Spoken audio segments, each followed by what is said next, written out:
Namaste India. My name is Manoj Gupta.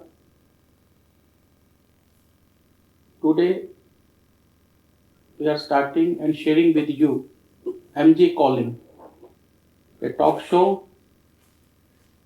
It's all about you, your family, and your तैयारी उड़ान की. My introduction: I am a family man, a common man, and this MG Calling talk show is all about our families, each family member, and our societies. So today, let's welcome Riya Sharma with a big applause, who is having a remarkable journey. I know her for last more than 2 decades, and today she is with us to share all about her journey, and we will ask about her in terms of various aspects of her life, which you can see yourself in her journey also. So, Riya, Yeah, as I mentioned, I have seen you last 20 years. yeah. You are playing, as per my understanding, a character of Riya. Right. Okay. Yeah. So the Riya which we know is the one who is a yoga teacher, a dance teacher, a tarot teacher, an entrepreneur, in so many ways, and then a Sai Bhagat. Sai devotee, mainly.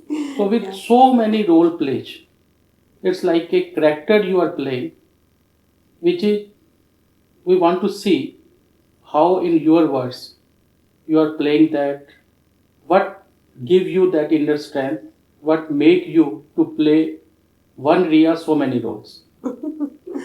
See, the complete journey is very, I must say, मतलब it's not about Riya, it's about women. Like journey हम जब शुरू करते हैं, मतलब जब एक लड़की पैदा होती है जो बचपन से स्टार्ट होता है, सो ये सिर्फ रिया के अबाउट, मतलब सिर्फ रिया नहीं है, ये वुमेन है जो बचपन से लेके शुरू किया है चलना, एंड देन उसके बाद काफ़ी सारे उतार चढ़ाव, देन ठीक है सम टाइम स्ट्रगल, सब कुछ मैनेज करके, और आज एक वही जो एक वुमेन में होना चाहिए विच इज़ स्ट्रेंथ. तो मैं सिर्फ स्ट्रेंथ को रिप्रेजेंट करना चाहती हूँ. तो रिया क्या है, एक स्ट्रेंथ है, वुमेन है, और आई थिंक हर वुमेन में एक स्ट्रेंथ होती है, तो उसको पहचानना बहुत ज़रूरी है. तो आई थिंक मैंने हर पड़ाव में सिर्फ उसको निकालने की कोशिश की है जो वुमेन के अंदर एक स्ट्रेंथ होनी चाहिए. Wonderful. Riya, you started very great in terms of giving a strong pitch about a woman leadership. Yeah.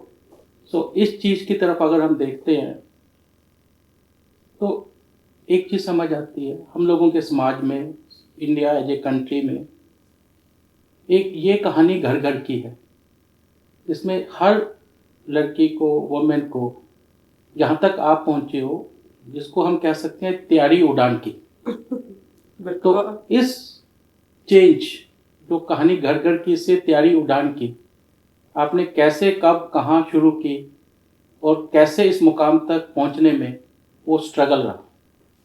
Struggle तो सभी की लाइफ में होते हैं, नो डाउट. ऐसा नहीं है कि अगर लाइफ है तो अप्स डाउन ये चलता ही रहता है, बट हमें उसको कैसे बैलेंस करना है ये बहुत इंपॉर्टेंट होता है.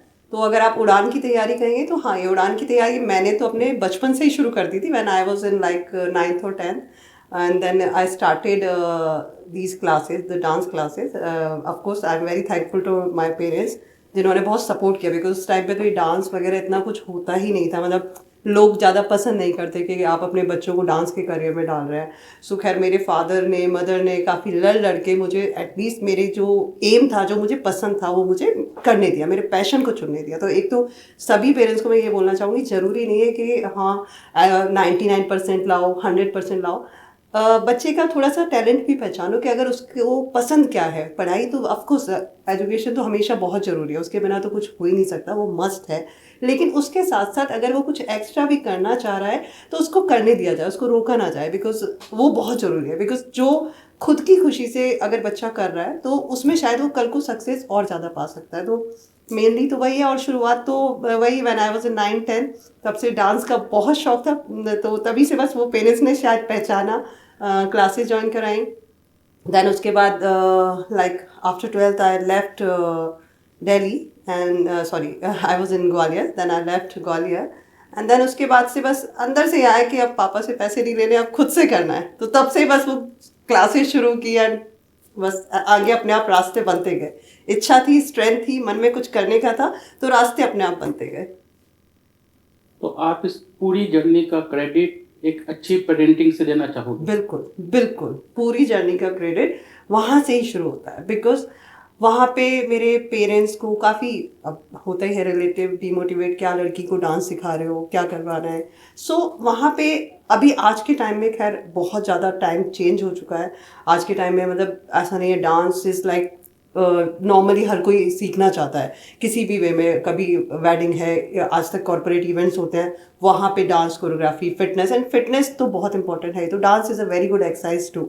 सो वहाँ पे पेरेंट्स की ही, ये मेरी जर्नी नहीं है, ये पेरेंट्स की जर्नी है जिन्होंने इतना सपोर्ट किया। तो good parenting is very very important. Her parents चाहते हैं कि हमारा बच्चा बहुत अच्छा करे, कोई भी पेरेंट ये नहीं चाहेगा कि बच्चा कम करे या ना करे, हर कोई चाहता है बेस्ट से बेस्ट देना। लेकिन वो बेस्ट आपको लग रहा है कि आप उसको बेस्ट दे रहे हो, बट क्या वो बच्चे को भी लगना चाहिए कि हाँ मुझे बेस्ट पेरेंटिंग मिली है। सो ये थोड़ा सा इंपॉर्टेंट है कि हम बच्चों को भी समझें, हम सिर्फ अपने ही डिसीजन उन पर ना ही थोपे, तो आई थिंक वो नहीं होना चाहिए। Wonderful. I believe that's a true spirit from a family, from a parenting, Yeah, and then reciprocation by your children. right. Abhi recently, when I was talking to you, you share about your vision, making a fit world. Yeah, So you understand this vision statement yeah, is, to me, is like even a bigger statement than our Prime Minister's vision for India. yeah, yeah, yeah. So how you able to think such a bold statement, and what inspired you, and how you are adding value in terms of contributing with your efforts? See like dance मैंने शुरू किया था, उसके बाद like मतलब मुझे लगता था, मेरे फादर को थोड़ा सा लंग्स का प्रॉब्लम था उस टाइम पे, like when I was in school time, तो उनको थोड़ा सा प्रॉब्लम था लंग्स का। देन उसके बाद मतलब मुझे लगता था, my mother is like she use to, मतलब तब से वो आज तक मतलब आज तक, आज की डेट में भी वो वॉक पे जाना, तो कहीं ना कहीं उन्होंने ही डाला था कि वॉक। और मेरे फादर इसमें नहीं थे, फिटनेस में उनको पसंद नहीं था वॉक, मतलब काफ़ी एक्टिव थे, काफ़ी एनर्जेटिक थे, लेकिन मेरी मदर पुश करती थी to do some exercises, workout. तो मदर ने वो शुरू से शुरू किया था, तो उसके बाद से मतलब एक वो कॉन्सेप्ट माइंड में था कि फिट रहने के लिए मुझे अपनी बॉडी को चलाना है। ये मेरी मदर ने ही सिखाया, कि शुरू से उनके ही डायलॉग होते हैं लाइक अब जैसे कि किचन में नहीं जाना, मतलब एक नॉर्मली होता है कि लड़की है तो खाना सिखाओ, बट मेरी मम्मी ने ये नहीं कि खाना सिखाओ, खाना आना चाहिए, बट उनका इंपॉर्टेंट ये था कि फिट रहो। सो अभी भी आज मैं बोलती हूँ कि चलो मम्मी कुक रख लेते हैं, तो मतलब घर के सारे काम करने के लिए सब कुछ है, बट वो कुकिंग खुद ही करती हैं आज भी, बिकॉज उनका आज भी यही है कि अगर मैं हाथ पैर ही नहीं चलाऊंगी तो मैं बैठ जाऊंगी। तो मेरा भी वही है कि फिटनेस अब जरूरी नहीं है कि घर के कामों से ही फिटनेस हो रहा है, बट हाँ कैसे भी आपको फिट जरूर रहना चाहिए। तो मेरा एम ही वही है कि मैं जो फिटनेस इंडस्ट्री में आई डांस के बाद, उसका एम ही यही है कि अगर आपको ठीक रहना है, तो दवाइयों से दूर रहना है, तो फिर आपको कुछ ना कुछ अपने बॉडी के ऊपर करना ही होगा, जो कि है फिटनेस। एंड फिटनेस में ऐसा नहीं है कि योगा, एरोबिक्स, आपको जो अच्छा लगता है। अगर आपको वॉक करना पसंद है, आप सुबह सुबह निकल जाओ, वॉक करो। तो ऐसा नहीं है कि आपको कोई ट्रेनर चाहिए कुछ, लेकिन ये अंदर से आना चाहिए, ये पैशन आपको बनाना पड़ेगा। बिकॉज अगर आप ये नहीं बनाएंगे तो आपका जो बॉडी अंदर का है, आप ऊपर से ठीक है स्ट्रेस लेंगे ये, लेकिन हाँ फिटनेस आपका स्ट्रेस भी कम करता है। तो बहुत इंपॉर्टेंट है कि फिट रहना है और स्ट्रेस अगर खत्म करना है, बिकॉज आजकल सबकी लाइफ में कुछ ना कुछ, किसी को काम का, किसी को घर का, हाउसवाइफ को किचन का, तो कुछ ना कुछ स्ट्रेस है ही। उस स्ट्रेस को कम करने के लिए आपको कुछ ना कुछ, किसी भी तरह का, may be yoga, may be जो आपको पसंद है वॉक, लेकिन कुछ ना कुछ वर्कआउट की तरफ जाना चाहिए, बॉडी को चलाते रहना है। That's what is important. Wonderful. So that means if we see in last 2 decades, it's a big time. Yeah. The way we have seen you, you are still the same. There's nothing has been changed. So I Touch believe wood. that Touch wood.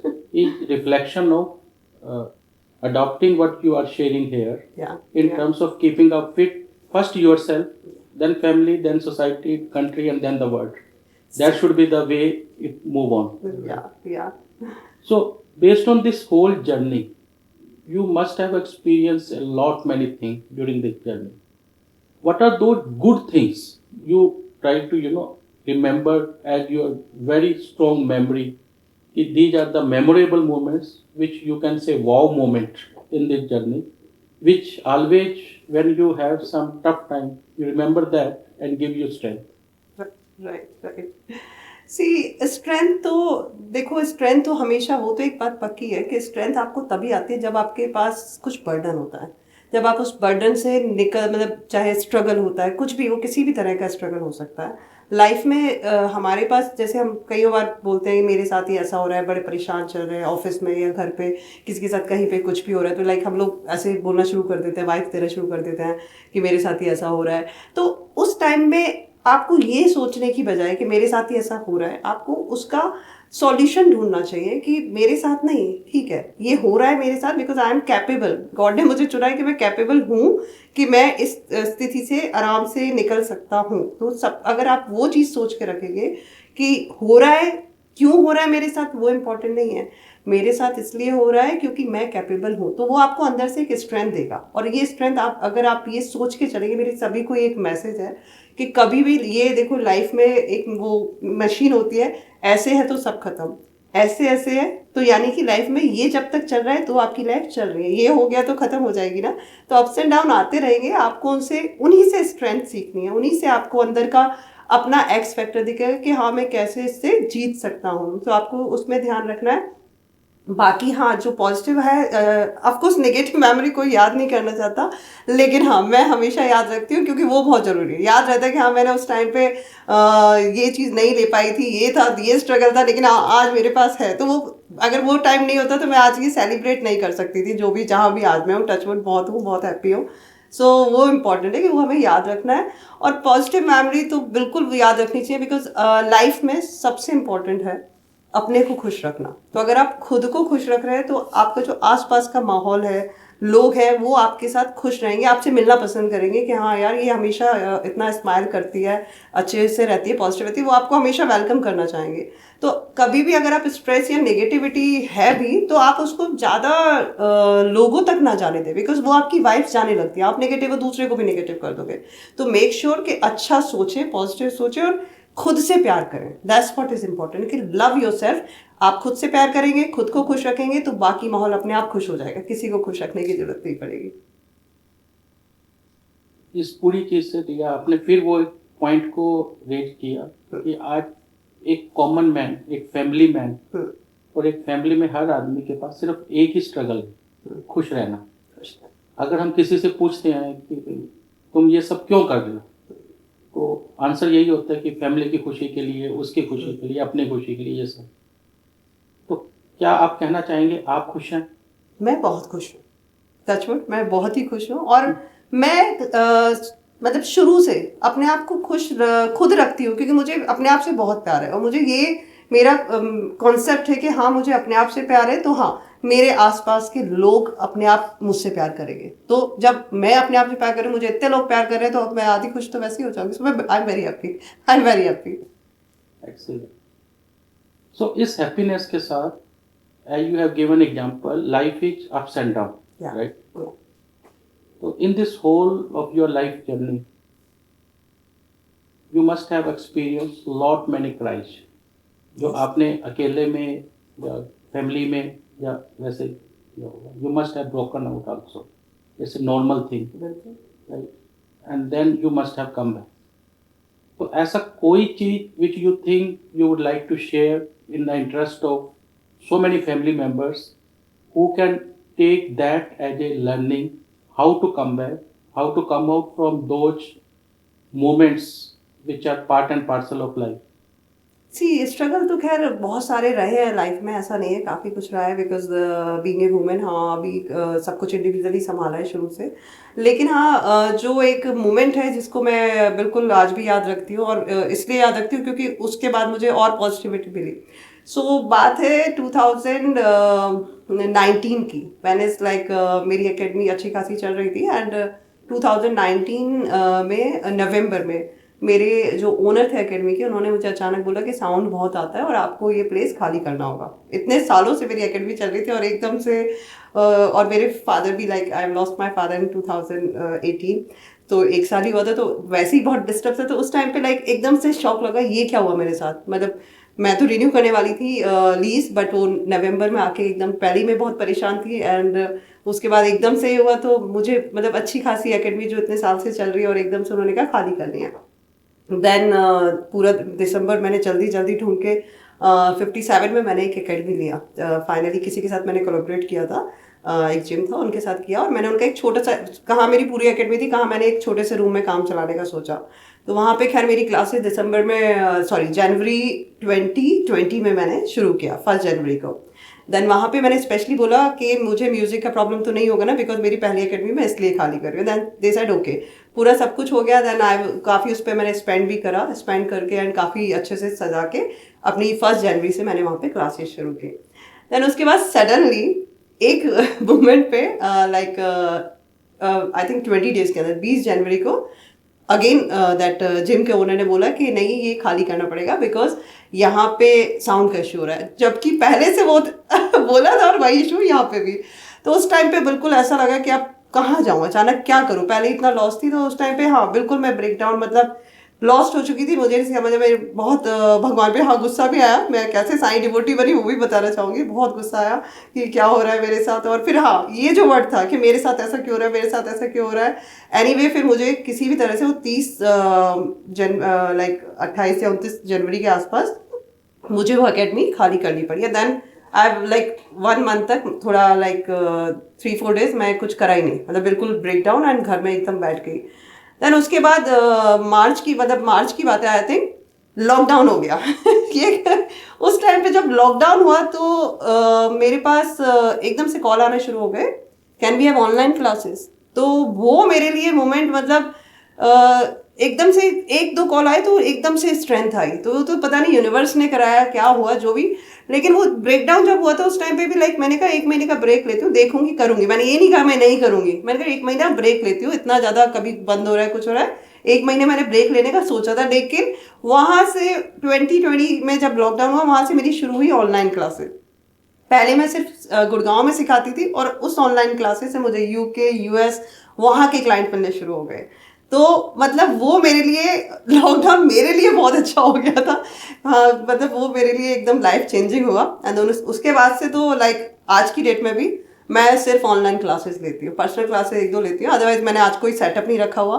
तो मतलब आज की date में जो मेरा एक setup था, जब मुझे बिल्कुल नो प्रॉफिट नो लॉस होता था, तो वही है कि उस टाइम पे मुझे भी लगा कि मेरे साथ ही ऐसा क्यों हुआ है। बट आपको पता ही नहीं होता कि आपके साथ जो हो रहा है वो आपके बेटरमेंट के लिए हो रहा है। तो उस टाइम पे घबराना नहीं है, क्योंकि आपको ध्यान रखना है ये हो ही इसलिए रहा है बिकॉज इससे बड़ा आपको मिलने वाला है। आज की डेट में मुझे कहीं भागना नहीं पड़ता, मेरे पास कोई मेरे को ऐसा नहीं कि स्टूडियो लेना है, वहाँ पे एसी पंखा कुछ चाहिए। मतलब लाइफ चेंज हो चुकी है, ऑनलाइन क्लासेस इतनी कंफर्टेबल हो गई हैं। एंड आज तो लोग भी ऑनलाइन क्लासेस को ज़्यादा प्रेफर करते हैं, बिकॉज आप सुबह उठ के एकदम अगर 6 बजे भी क्लास कर रहे हो तो आपको जाना नहीं पड़ता। तो मतलब बिल्कुल सिस्टम चेंज हो गया। तो ये मेरे लिए एक मिरेकल था जो मैं हमेशा याद रखती हूँ कि लाइफ में कुछ भी हो रहा है वहाँ पे रोना नहीं है, बस ध्यान रखना है कि इससे अच्छा कुछ होने वाला है, वो ध्यान रखती हूँ। आई थिंक ये जो आपने एक एक्सपीरियंस शेयर किया, और इस जो ब्रेकडाउन था, ये हर समय हर किसी की लाइफ में मल्टीपल स्टेजेस पे आता है। लेकिन उस ब्रेकडाउन को एक्सेप्ट करना और उसको समझ के उतनी पेशेंस के साथ जो आपने किया, 1 महीना आराम से पॉज किया, वेट एंड वॉच किया, मीन्स कि उस चीज़ को समझ आया कि कुछ अच्छा होने वाला है। उसके लिए अभी हम अगेन तैयारी उड़ान की करते हैं, और वो किस फॉर्म एंड शेप में होगा वो यूनिवर्स को मालूम है। राइट। और उसने आपकी पूरी एक थिंकिंग को, पूरे आपके काम को, पूरे आपके प्रोसेस को ही चेंज कर दिया। both as a person, both as a professional, and both as a bringing you as a comeback. Yeah, that was Right. my comeback. So that's how it means there is something we call it as our beliefs, Yeah. our trust, and our confidence. So that in a family or as a individual, we should always keep it up, whether we are in a corporate world or in a family. Wherever you are. Wherever you are, Wherever you are. you can always rely on your gut feeling Yeah. and believe. Always listen to your gut If feeling. it's happened, it's not just because I'm a victim. It has happened just for the purpose. Yeah. There may be a big God have purpose. chosen us. Chosen us. Because you are capable. Capable. to So he handle has that. called you for a reason. Now he's preparing you for the next thing. Right. Yeah. Right. So this That's is what I see as a takeaway from your this experience. So if we see as a comeback, so do you think all your agenda for life, agenda for your profession, everything has been fulfilled, or there are still some unfulfilled agenda which you are visualizing? अभी तो बहुत कुछ अभी नई तैयारी उड़ान की करनी है यहाँ से. See, मैं नहीं रुकना चाहूंगी बिकॉज अगर ये रोक दिया, मेरे कुछ एम ही नहीं रहे कि हाँ मुझे सब मिल गया, तो मैं कल से कुछ करूंगी नहीं, जो कि मेरे लिए बहुत अच्छा नहीं रहेगा. तो मेरे हिसाब से लाइफ में रुकना कभी नहीं है. आपको जो चाहते हो वो अगर मिल भी जाए तो आगे चलते रहो. कुछ ना कुछ एक लाइफ में एम तो रहना ही चाहिए. वो एम कभी, जब तक आपकी लास्ट ब्रेथ है, आपको वो एम खत्म करना ही नहीं है. एक एम होगा तो आप उसके पीछे भागते रहोगे और उसके आप चलते रहोगे.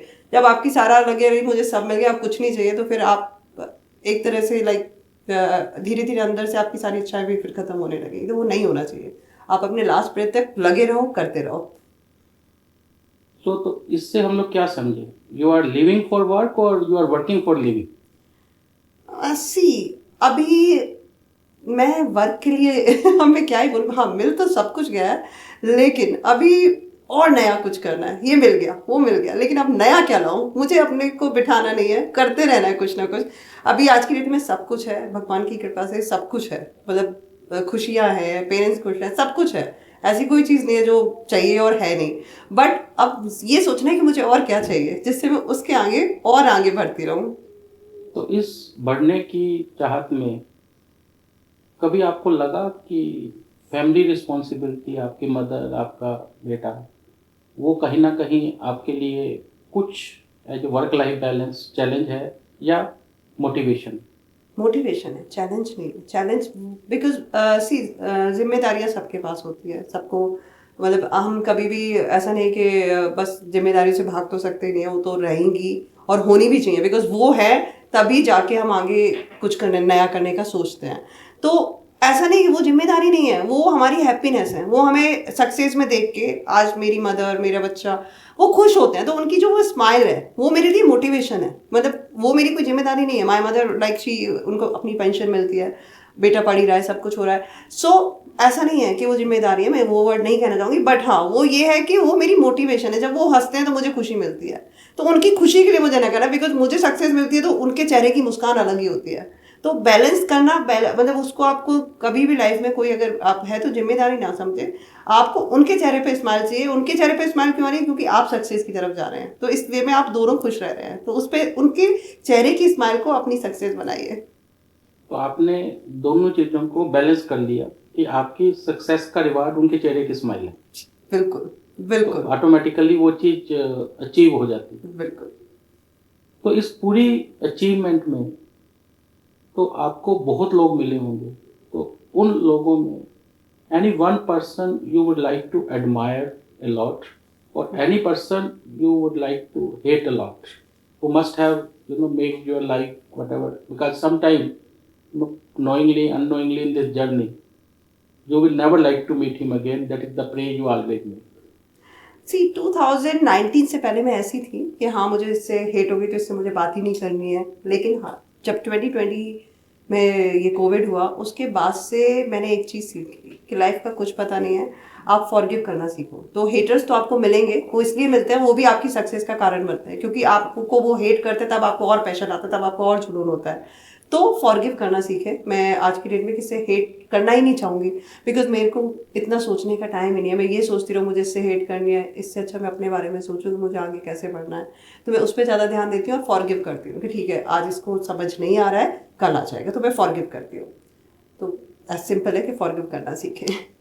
हाँ, पर्सन आप कहेंगे एडमायर, तो मेरी लाइफ में लाइक याशी शुक्ला, शी इज़ लाइक, मैं उनको बहुत एडमायर करती हूँ। She is a counsellor and उन्होंने मतलब मैंने उनको देखा है कैसे घर बैलेंस किया है, कैसे मतलब कई बार होता है कि हाँ वर्किंग, मैं अपनी भी बता रही हूँ, वर्किंग वुमेन है तो वर्क पे ज़्यादा ध्यान है, बट आप प्रॉपरली वर्क घर सब कुछ बैलेंस, रिलेटिव सब कुछ बैलेंस करना इट्स नॉट इजी टास्क। तो I really admire her, she is my idol.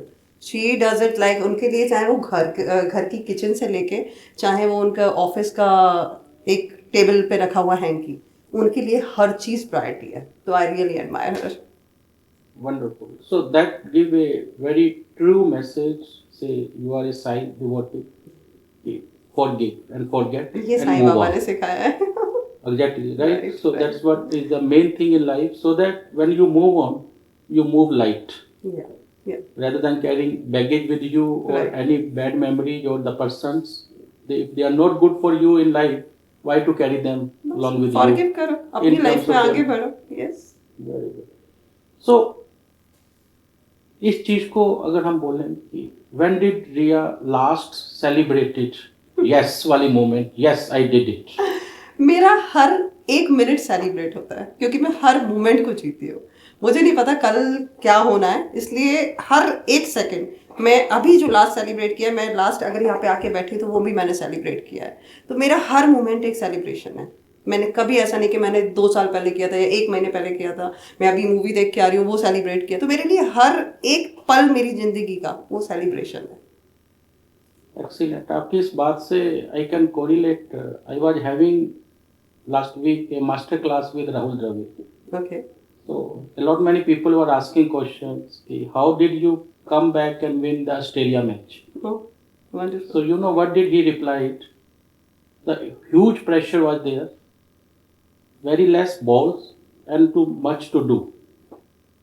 So we as a whole team make a strategy कि बड़ा नहीं सोचते, छोटा सोचते हैं, हर बॉल को सोचते हैं, उस मोमेंट को सोचते हैं कि उस बॉल से हम क्या हिट करेंगे, और उस बॉल की हिट पे एंजॉय करते हैं और उसको सेलिब्रेट करते हैं। That is how our each ball which we put keep us celebrating, and finally we celebrated the whole match. Yes. So that's a wonderful, Celebrate message. every moment. Yes. Beyond as a person, as a family, as a profession, we have seen you are look very, very social. You love a lot of partying and traveling and enjoying, driving. Yeah. So many things, whatever way we know you or we have seen you. If I may ask, like, what exactly you are searching there? Are you missing something inside which you are going to those social circle, or you are going there to give something or to want to take something as a social message? So, मैं लोगों का एक तो concept थोड़ा change करना चाहती हूँ, because some time I have seen like, मुझे कई लोग बोलते हैं अभी इतनी सी एज में तुम इतनी भक्ति करती हो, 9 मतलब 3 घंटे पूजा करती हो। तो मतलब मुझे वो लगता है कि ये भक्ति की कोई एज नहीं होती है। पहली बात तो ये कि भक्ति की कोई एज नहीं है। और मैं रात को पार्टीज भी करती हूँ, तो अब ये कनेक्शन होता है। कई लोग, अरे यार तुम तो रात को पार्टीज करती हो, तो तुम इतनी साईं बाबा की डिवोटी इतनी भक्ति में कैसे हो, तुम तो इसको छोड़ दो ना, पार्टीज क्या ड्रिंक पूज करते हो। सो मैं वही बताना चाहती हूँ कि ऐसा नहीं है कि आप एक सोशल लाइफ जी रहे हो तो आप पूजा पाठ नहीं कर सकते हो, या पूजा पाठ कर रहे हो तो आप सोशल लाइफ नहीं जी सकते हो। लोग बहुत बोलते हैं कि नहीं ये तो भक्ति में भक्ति ही करनी है भाई, हम ये जैसे मैंने काफ़ी लोग है कि नहीं हम नॉन वेज नहीं खाना या वेज नहीं खाना, मतलब आई एम प्योर वेजिटेरियन। लेकिन ऐसा नहीं है कि आप लाइफ में आपको जो अच्छा लगता है वो करो। तो मेरे को पार्टी करना भी अच्छा लगता है, मुझे पूजा 3 घंटे करना भी अच्छा लगता है। तो जिन लोगों का ये कॉन्सेप्ट है कि नहीं यार ये तो भक्त है तो ये पार्टी कैसे कर सकता है, या ये तो पार्टी कर रही है तो ये पूजा पाठ कैसे कर सकती है, ये कॉन्सेप्ट को चेंज करें। ऐसा नहीं है, आप अंदर के सोल को देखो, आपका अंदर का दिल क्या कह रहा है। तो आपको जो करना अच्छा लगता है, आप लोगों पे मत जाओ कि नहीं यार वो मेरे को इस टाइम पे पार्टी लाइक पब में देख लेगा, या लाइक मैं पार्टी कर रही हूँ तो क्या सोचेगा। ये जो हमारी सोच होती है ना, वो क्या सोचेगा, ये क्या सोचे, उसको छोड़ दो। आपको पार्टी करना अच्छा लगता है, पार्टी करो। आपको भक्ति करना अच्छा लगता है, आपको मैं हर महीने शिरडी जाती हूँ, तो मुझे ये नहीं कि हाँ मुझे जाना है तो जाना ही है, तो मुझे जो अच्छा लगता है मैं वो करूँगी। तो मेरा जो सोशल रहना ये कि मुझे सब कुछ मतलब मुझे सब करना है, जैसे कि मतलब मैं जब मेरी लाइफ एंड हो तो मुझे ये नहीं कि हाँ मैंने ये तो किया ही नहीं, तो मुझे सब कुछ करना है। तो क्या बोल रहे हैं आप, एक स्पिरिचुअल पर्सन हो या सोशल वर्कर हो? ये आप डिसाइड करें। मेरे लिए मैं रिया हूँ, बस वो इम्पोर्टेंट है कि मैं रिया हूँ, मेरी अपनी पहचान है। तो इतना सब करने के लिए जनरली हम लोग देखते हैं कि हम सब लोग पैसे के पीछे भागते हैं। हमारी बात पैसे से शुरू होती है, पैसे पे खत्म मनी होती इज वेरी इंपॉर्टेंट। है। Very important. Do you think for a true happiness what you are today, कितने पैसे में खरीदा होगा इस हैप्पीनेस को? हैप्पीनेस पैसे से कभी खरीदी जा ही नहीं सकती है, ऐसा नहीं है। मनी बहुत इंपॉर्टेंट, नो डाउट। हमें सर्वाइव करना है, हमें अच्छे लाइफ स्टाइल को जीना है, तो हमें पैसा चाहिए। लेकिन ऐसा नहीं है कि आपको पैसा ही सब कुछ नहीं बनाना है। आपका, मेरे हिसाब से आपके लव्ड वन, वो आपके साथ जब तक उनकी ब्लेसिंग है, मतलब किसी भी मोमेंट पे आप उनको हर्ट ना करें, वो एक सबसे इंपॉर्टेंट है। जो भी आपके लव वंस है वो आपकी वजह से हर्ट ना हो, तो वो इम्पोर्टेंट है। अगर आप, उनकी ब्लेसिंग्स आपके साथ चलती रहेंगी, तो मेरे हिसाब से ये पैसा वगैरह ये ना, आपको एक्चुअली आपके अंदर इतनी पॉजिटिविटी आएगी कि आपको ये करने की जरूरत नहीं पड़ेगी मुझे पैसा चाहिए। आपके पास खुद रास्ते खुलते ही जाएंगे, खुलते ही जाएंगे। तो सबसे पहले अपने लव्ड वंस का प्यार पाएं। तो जब पैसा आपको लगता है कि ये बाई प्रोडक्ट है, अगर आपके पास ब्लेसिंग्स है, प्रेज है, एक रास्ता है, तो ऑटोमेटिकली ये एक मतलब चीज ऐसी है जो मिलती है, खुद मिलेगी, खुद मिलती खुद है। मिलेगी आपके। जब आपको ब्लेसिंग्स मिल रही हैं आपके लव्ड वन से, बार बार वो कह रहे हैं कि मेरा बच्चा या मेरी, फॉर एग्जांपल मेरी मदर ये करे, तो आप जब यूनिवर्स को मैसेज किया जा रहा है, आपके पेरेंट्स जब दिल से दुआ दे रहे हैं कि मेरे बच्चे ने ये करा है, मैं बहुत प्राउड फील हूँ, तो वो ऑलरेडी जा रहा है ना, तो आपकी वाइब्स अपने आप बन रही है, यूनिवर्स सुनता है। तो आपको ध्यान रखना है अपने लव्ड वंस का। So what are those then most important desires as a journey you have seen for your next 5 years, 10 years? You think you have planned something or you will go with the flow?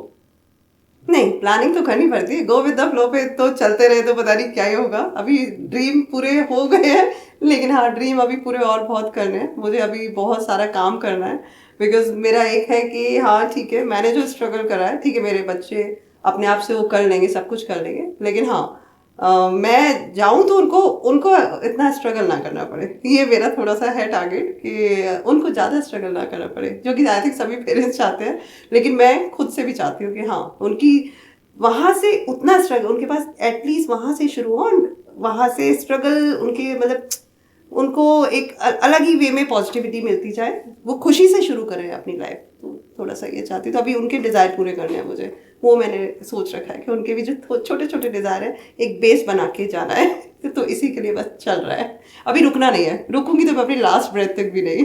कहाँ जाना है? Universe पे जाना है। रुकना नहीं है, रुक गई तो फिर सांसें भी रुक जाएंगी ना, तो सांसें नहीं रोकनी है ना, सांसें खुद से रुक जाए, ठीक है, मुझे नहीं रोकनी है। तो इससे ये पता लगता है कि we always need to have a purpose. Yes. Purpose in life at every moment, every day. Every moment, every single day, every morning. So that we feel ourselves living Yes. with a purpose. Yes. तो इस पूरी story को जो हमने कुछ मिनटों में लेने की कोशिश करी, it's like an asset which you have built. तो ये वसीयत किसके नाम करना चाहोगे? वसीयत मैं यहाँ से जाऊँ तो पूरी दुनिया मुझे याद रखे एक अच्छे वे में।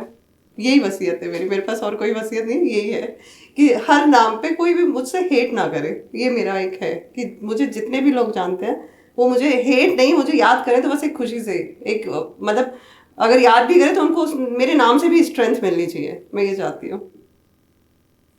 वंडरफुल। सो दोस्तों, आपने देखा हमने रिया से बात करी। ये सारी बातचीत एक हम लोगों के बीच में से बात तो लगती है, हम लोगों की डेली लाइफ की तरह लगती है। और इसी बातचीत से ये देखने को पता लगता है कि हम चीज़ों को किस तरीके से एक्सेप्ट करते हैं, किस तरीके से रिएक्ट करते हैं, और कैसे इसी जर्नी को हम अपने अपने परिवार में, अपनी फैमिली के लिए, अपने लिए खुद एक लीडर हैं और एक लीडरशिप की तरह एक अच्छे तरीके से हम अपने आप को बिल्ड कर रहे हैं, अपने आप को एक स्ट्रॉन्ग फाउंडेशन की तरह बना के अपने परिवार को, अपनी सोसाइटी को और अपने देश को, और यहाँ तक कि हम एज ए इंडिविजुअल आज अगर रिया की विजन को भी देखें तो हम छोटा नहीं सोचते, हम पूरी दुनिया का सोचते हैं as a tag line, how we can make a fit world. It's a big statement. Let's give a big clap for Riya. Thank you. And thank you for joining us. Thank you. Thanks for being a good host. I hope you enjoy the Yeah, journey. really enjoy it. So, thank you very much.